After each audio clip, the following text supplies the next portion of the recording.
Okay, well, now that I've been back home a couple of days, got to enjoy Father's Day weekend, I'm ready to face the music and make the video answering the question that everyone My wife has been asking, how much did it cost to do the Hot Rod Power Tour? So, I got a template set up back here, and let's go to it. So, to start things off, the registration. Right here at the top, registration, that's something I took care of back in January when we decided that we were going to do the Power Tour. If you want to do the long haul, which is the most fun, that's the most expensive registration outside of platinum and gold packages, which is way beyond my budgeting. The registration for the long haul is $200. So that doubled from the last time that we did it. It was only $100 when we took the Cadillac a few years ago. Price went up on that. The value increased some. The credential you got to wear around your neck was a little bit nicer.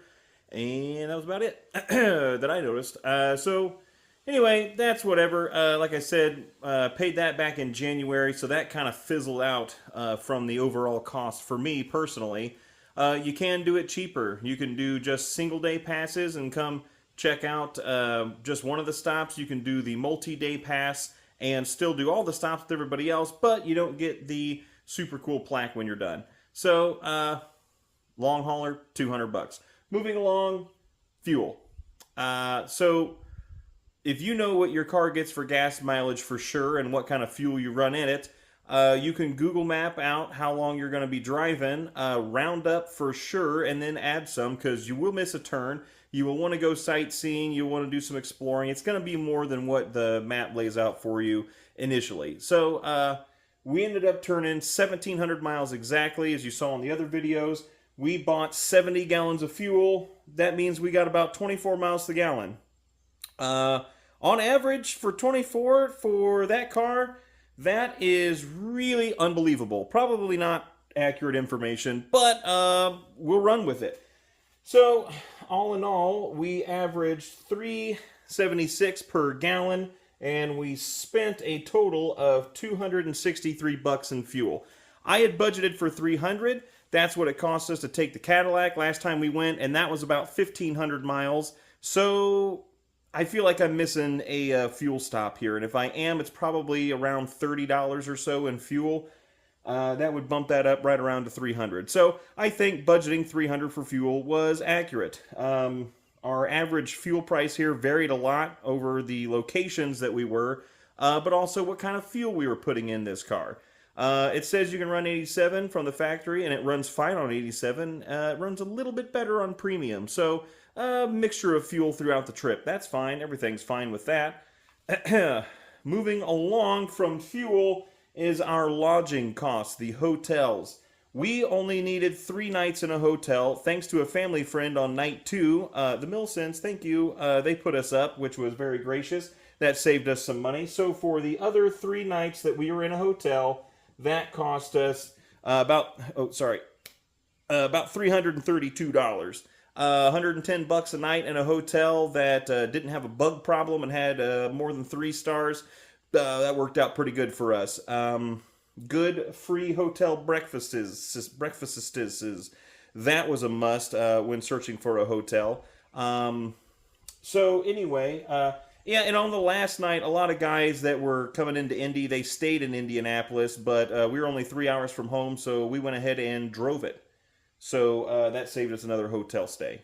Moving on from hotel costs is the one that I would say would vary the most, and that's your food cost.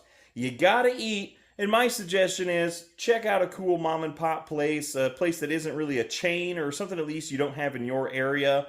And, you know, you're on vacation, so make the best of it.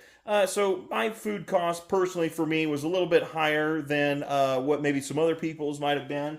We bought Aaron's dinner on the first night, saying thank you for his family putting us up. Anyway, there you go. Hold on. Boom. That's fine. Does it look better from this side? Nope, still a little high. So anyway, that could be better. But that is what it is. We were on vacation. We had a good time. Hotel breakfast, like I said, that saved us. And then skipping lunch is not something we intentionally did, saying, hey, we're skipping lunch today. But when you're on the road and you're in with all the other cars and navigating and sitting in traffic, sometimes you just forget about lunch. You get to the venue and you realize, it's pretty close to dinner time. We'll just have a nice dinner. So that's what happened there.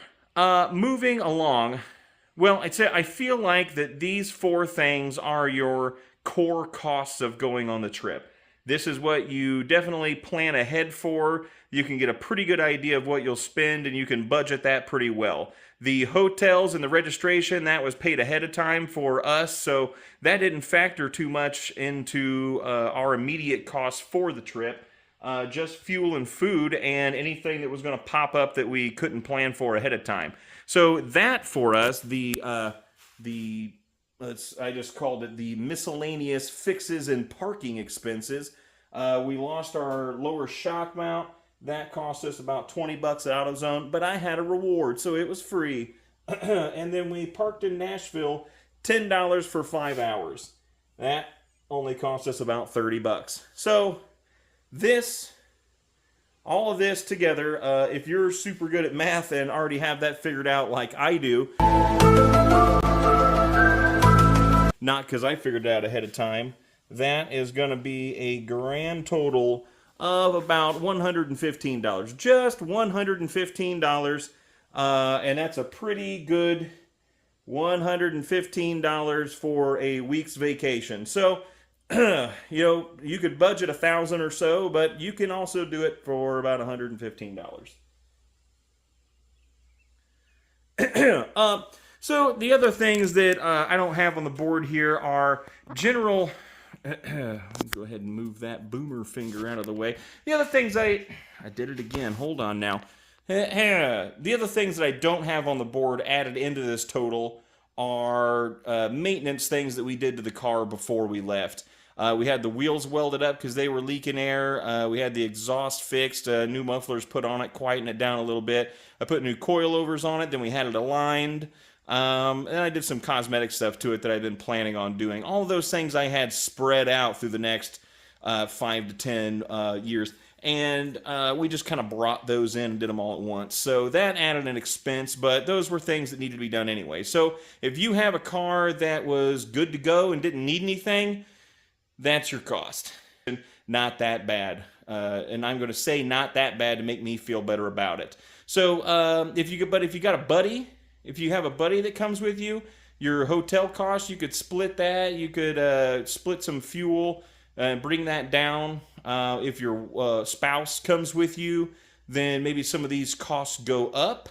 Maybe some of them come down because you will pack snacks and sandwiches, and you can just eat cheaper and have a couple of nice dinners instead of just eating out the entire time. Anyway, pros and cons, plan your own trip how you want to. Anyway, that pretty much wraps up what it costs to do the power tour. I'm going to leave you with a couple of highlights, favorite clips from the week. Thanks for following along this week with the Rust Coast Custom crew consisting of Mark and myself this weekend.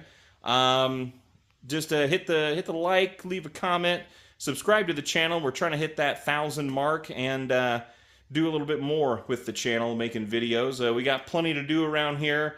Get this thing back on the road in the next few weeks, and we got some more stuff around here in the garage that needs to be worked on, stuff stuck outside that needs to be worked on.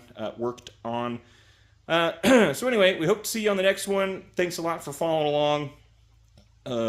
God bless America.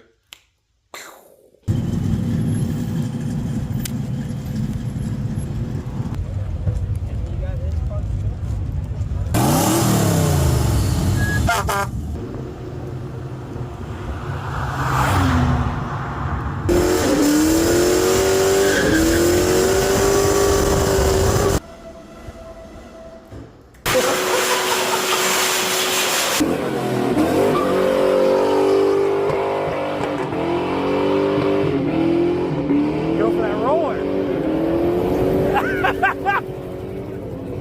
better let off before you hit a tree. Did you miss Dad more, or did you miss the car more? Carmel and you. And Mark. And both. Car, me, and then Mark? Yeah. Wearing glasses this whole time so nobody asks me what happened to my eye, because I don't know. I don't know what happened. Looking for the cap to the marker. Found it. Boom.